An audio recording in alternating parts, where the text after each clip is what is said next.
பொதுவா பொது இடத்துல நிறைய பேர் என்ன பண்றாங்கன்னா ஆபாசமா ஏதாவது செய்யறது, இல்ல ஆபாசமாக பாடல்கள், இல்ல ஏதாவது பொது இடத்துல இடையூறாக செய்யக்கூடிய சமயத்துல அப்படிப்பட்டவங்களுக்கு என்ன தண்டனை, அதை பத்தி ஐபிசில என்ன சொல்லப்பட்டிருக்கு, பிஎன்எஸ்ல என்ன சொல்லப்பட்டிருக்கு அப்படின்னு நம்ம பார்த்தோம்னா, ஐபிசியில அதாவது இந்திய தண்டனை சட்டம் 294ல பொது இடங்கள்ல ஆபாசமாக செயல், அதே மாதிரி மக்களுக்கு எரிச்சலூட்டு வரக்கூடிய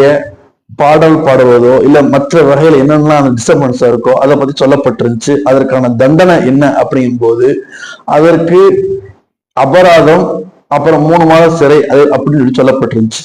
இதே இதை நம்ம பிஎன்எஸ்ல பார்த்தோம்னா இப்ப இருக்கக்கூடிய தற்போது இருக்கக்கூடிய பாலநியாய சங்கீதா அந்த சட்டத்துல பொறுத்தவரை 296 அதாவது